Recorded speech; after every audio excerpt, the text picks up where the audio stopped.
Yo, what's going on, guys? How y'all doing tonight? Man, did I stumble across an awesome article today or what? So I know this is probably a bit late for a few of you that have already had your Christmas parties or not attended your Christmas parties. But if your Christmas party is still due to happen, just think about this story before you decide you want to go. Because I think you'll know what direction this is taking to begin with. Rise of the and this is actually about just the workplace in general. So throw alcohol into this situation plus a healthy dose of female entitlement. If you haven't heard about female entitlement mentality, I strongly recommend you do a DuckDuckGo search for female entitlement mentality by Miranda Devine. It's a very, very articulate and well put piece talking about the female entitlement mentality of the modern woman on average. Rise of the female sex pest. Think it's only men who harass colleagues with wandering hands and crude taunts? Not anymore. Now, this is actually written by a lady called Angela Epstein for the Daily Mail. And this particular woman has gone on what I would call a journey of self-reflection. And she's actually reflected quite reasonably. So I'm actually quite happy to bring this article to you. Arriving late to a drinks party, I looked across the bar and spotted a former colleague who beckoned me over. She was perched at a high table, one arm languorously coiled around the neck of the very young man by her side. You know the type of woman I'm talking about. Although well preserved, and I use that term well preserved loosely, in an expensive, highly maintained kind of way, I knew this woman would be seeing 50 before too long, aka she smashed the wall well over a decade ago. I also knew she'd been happily married for more than 20 years and has children not much younger than the man she was drooling over, as if he were a rare steak on a platter. Angela, come and meet Ryan, she said. Hang on. I don't think I did that right. Angela, come and meet Ryan, she said. He's just joined my firm. Isn't he delicious? I love these classes. It's so good. Ryan looked terrified, understandably so. Ensnared by an older, wall-smashed woman, his professional superior, no less. He was clearly clueless as to how to deal with the situation. No wonder the minute his boss loosened her grip to talk to me, he shot off like a rat up a drainpipe, but not before enduring a humiliating slap on the bottom as he made his retreat. I caught his eye as he ran and recognized something I thought I'd never see this side of the 70s.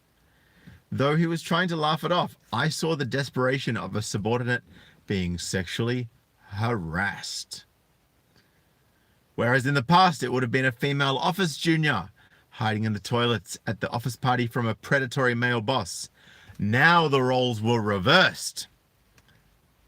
I'd like to say this cringe-inducing display was an anomaly. You know, those things that are sort of like a once-off that rarely happen. This woman would like to say it's an anomaly, but she can't because she knows that this happens all the time. The drunken slip-up of a middle-aged woman who'd wake up burning with shame in the morning. But that wasn't the case. My ex-colleague saw nothing wrong in her behavior. It's just a bit of fun, darling, she said. Well, she scoffed when I challenged her. If anything, she saw it as entirely justified. A retrospective fingers up at all the sexism she'd had to endure from middle-aged men on her way climbing to the top. You mean riding the carousel to the top rather than earning it on merit? I think that's what she was trying to say, but just didn't want to. There are many like her. Yes, there are. Unashamed and brazen, the female groper operates with impunity because vagina, she has a pussy pass up her sleeve. Unlike her male counterpart, who fears a summons to a tribunal should he linger too long when greeting a female subordinate. Caught in uncharted, dangerous territory. Young male victims are left confused and vulnerable. Should they complain and risk a ribbing from male colleagues while incurring the vengeful wrath of their female boss? Or just, as they say, man up! And put up with it. It all feels so sadly familiar. No wonder cases of men complaining about sexual harassment in the workplace are increasing. A third of men reported some sort of inappropriate attention in the workplace during a recent survey. I couldn't help thinking of the case of Neil Fox, the DJ cleared of historic sexual assault charges. You know, one of those ones that happened 30 years ago where she had one beer but couldn't remember anything else. Interviewed afterwards, Fox said one accuser, a former colleague, said, there were times when I would easily wander by and slap her bum, touch her on the way past. If I thought anyone was uncomfortable with that, I wouldn't do it. She joined in high-spirited banter, funny chats. None of this would in any way have offended her. Well, we don't know. Maybe she's just being nice. I'm not here to be the judge, jury, and executioner. I'm just sharing my opinion and my thoughts and what I'm seeing here in this article. Oh, really? I suspect the woman wasn't offended in the same way the poor soul I could now see clearly hiding behind a pillar wasn't offended, and other young men like him all over the country. One friend, an ambitious financial strategist at a large blue-chip company, told me he'd avoided the firm's Christmas party because of the way some female colleagues behaved towards him. Already the recipient of relentless female office commentary about his gym-honed body, he told me he simply wasn't prepared to endure the harassment, masquerading as fun, that inevitably awaited him. It was so much easier, he said, to simply stay at home. Here we go. Perhaps the female groper, sexually confident, financially independent, you know, those strong independent women, and emancipated by equality of opportunity, feels a sense of entitlement. Oh, you think? So why should there be one rule for women and one for men? That is a great fucking question, and I'm glad you asked. Last year, 23-year-old digital marketing coordinator Poppy Smart sparked a storm by reporting wolf-whistling builders in Worcestershire. Worcester. Is that it? What, Worcester? Whatever. Worcester. It's not Worcestershire sauce. To the police. It seems utterly unjust that women balk at being wolf-whistled at. Yet, Coca-Cola built an entire advertising campaign on a beefy, shirtless window cleaner who titillates the office typing pool by drinking a can of Diet Coke, you know, like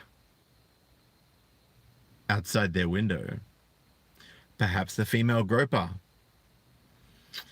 feels a sense of entitlement. Yes, she does. She lets her hands wander and faces her patter with double entendres because she feels it is an unabashed right.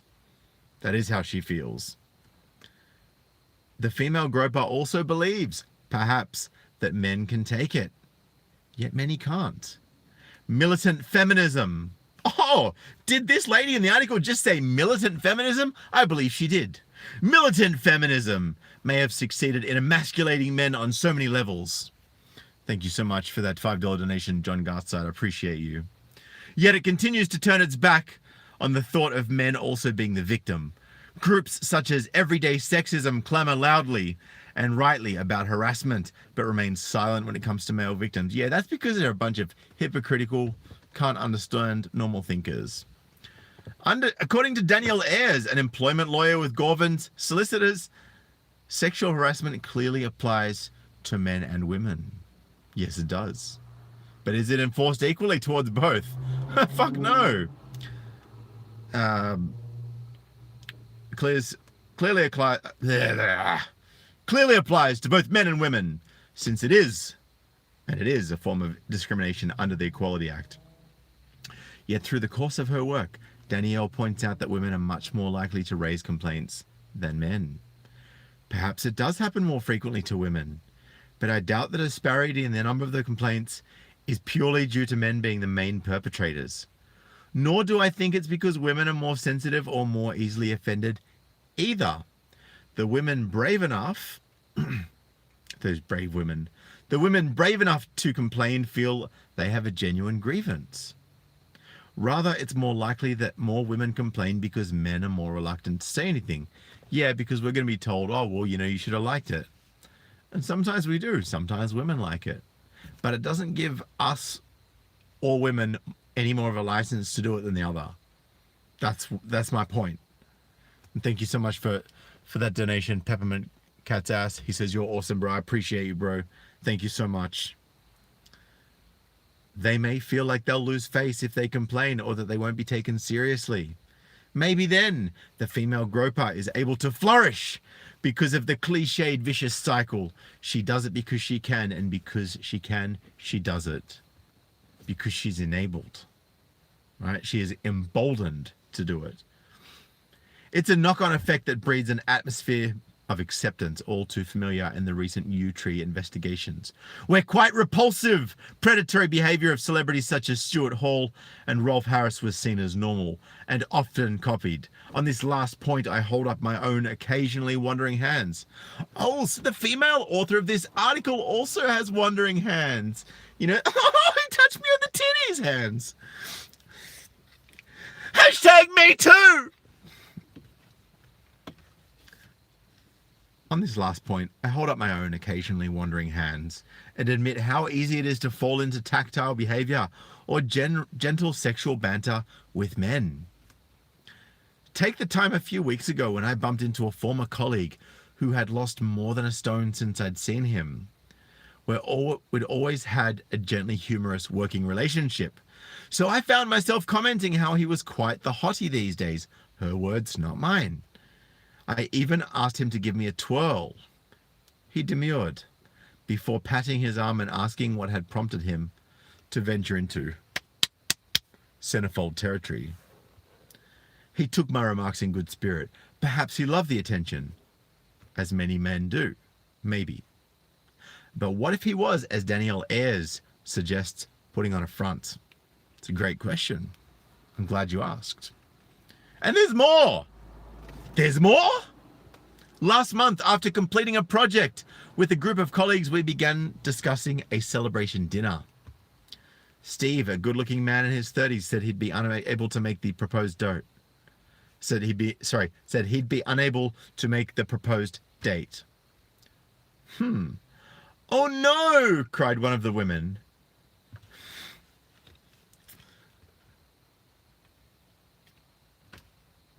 What will we have for our hors d'oeuvre? If that's how you pronounce it. Speaking of whores, the woman who just said it. I cringed inside but laughed just as loudly as everybody else. Driving home, I replayed the scene. What if the hors d'oeuvre comment was directed at me? That's a good question. It's good self-reflection there. What if it had been made to me by a group of men as a young, ambitious reporter? What if it happens to my daughter in future years, joining colleagues for a bonding post-work glass of wine? I could feel the indignation rising up in me like a flush.